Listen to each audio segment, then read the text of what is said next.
Bismillahirrahmanirrahim. Assalamualaikum warahmatullahi wabarakatuh. Alhamdulillahirabbil alamin. Wassalatu wassalamu ala asyrafil anbiya'i wal mursalin. Sayyidina wa maulana Muhammadin wa ala alihi wa sahbihi ajma'in. Allahumma salli ala sayyidina Muhammad wa ala ali sayyidina Muhammad. Sahabat beriman yang dirahmati Allah Subhanahu wa taala. Salat tahajud disebut oleh Rasulullah sallallahu alaihi wasallam sebagai salat yang paling utama setelah salat wajib 5 waktu. Mengapa demikian? Itu karena orang yang rajin melaksanakan ibadah salat tahajud dijanjikan oleh Allah Subhanahu wa taala akan masuk surga. Dalam Al-Quran surat Al-Isra ayat 79, Allah Subhanahu wa ta'ala berfirman, Bismillahirrahmanirrahim. Wa minal layli fatahajjad bihi nafilatan lak, asa ayyab'asaka rabbuka maqaman mahmuda. Dan pada sebagian malam, maka kerjakanlah solat tahajud sebagai suatu ibadah tambahan bagimu. Mudah-mudahan Tuhanmu mengangkatmu ke tempat yang terpuji. Karena solat tahajud merupakan solat yang paling utama setelah solat wajib 5 waktu. Tentu saja ada banyak keutamaan dan pahala besar yang didapatkan seorang muslim bila melaksanakannya. Namun ketahuilah wahai para sahabat, ada 4 perkara yang menghapus pahala ibadah solat tahajud.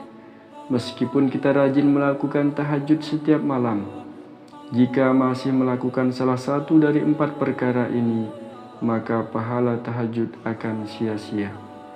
Lantas, apa sajakah yang menghapus pahala ibadah tahajud itu? Yang pertama adalah menyakiti atau menzolimi orang lain. Rasulullah Shallallahu Alaihi Wasallam bertanya kepada para sahabat, apakah kalian tahu siapa orang yang bangkrut itu? Para sahabat kemudian menjawab, orang yang bangkrut itu adalah yang tidak mempunyai dirham maupun harta benda. Nabi Shallallahu Alaihi Wasallam bersabda, orang yang bangkrut dari umatku ialah orang yang datang pada hari kiamat membawa pahala sholat, puasa dan zakat. Namun ketika di dunia, dia suka mencaci maki dan salah menuduh orang lain, makan harta orang lain, menumpahkan darah dan memukul orang lain tanpa hak. Maka orang-orang yang terzolimi itu akan diberi pahala dari kebaikan-kebaikan pelaku zolim. Jika telah habis kebaikan-kebaikannya, maka dosa-dosa mereka akan ditimpakan kepadanya. Kemudian dia akan dilemparkan ke dalam neraka. Atau kama qala alaihi salatu wassalam. Hadis riwayat Muslim.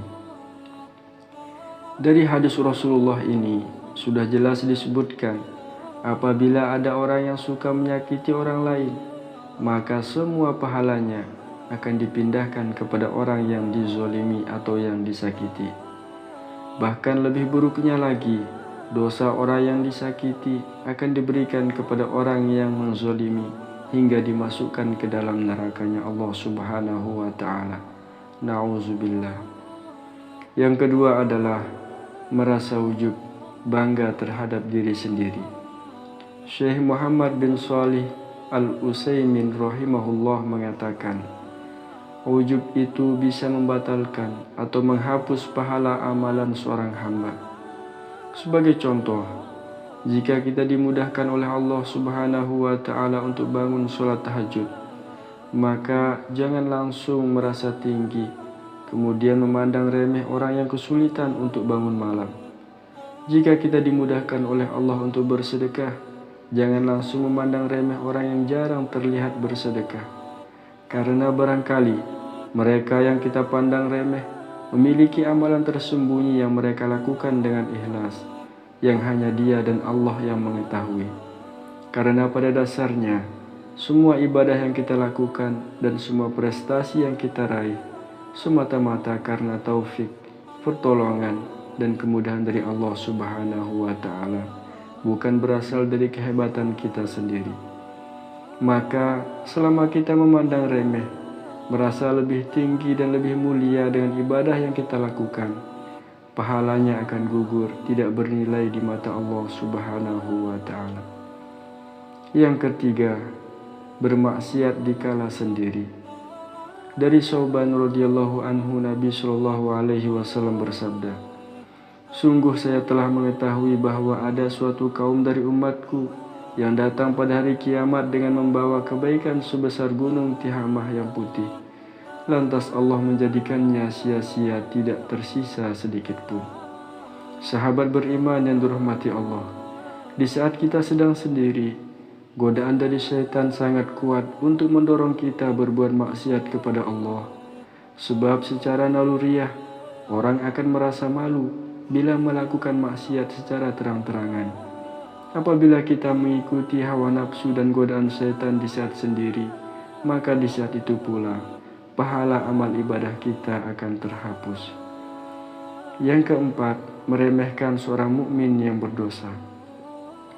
Di antara perkara yang dapat mengurangi bahkan menghapus pahala amalan selanjutnya adalah meremehkan seorang mukmin yang berdosa dengan mengatakan bahwa seperti fulan tidak mungkin diampuni Allah, si fulan akan masuk neraka dan sebagainya.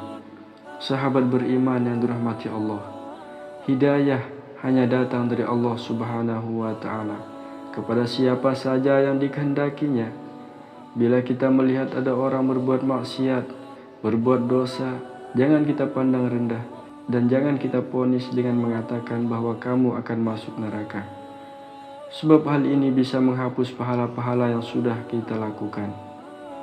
Kita juga tidak tahu kapan Allah Subhanahu wa Ta'ala akan memberinya hidayah petunjuk untuk kembali ke jalan Allah yang lurus. Sahabat beriman yang dirahmati Allah Subhanahu wa Ta'ala, itulah 4 hal yang menghapus pahala ibadah tahajud kita dan ibadah-ibadah lain yang kita lakukan. Maka mari kita jauhi, jangan sampai ada yang kita kerjakan. Semoga Allah menjaga kita dari 4 perkara itu. Amin ya rabbal alamin. Wallahu a'lam. Wassalamualaikum warahmatullahi wabarakatuh.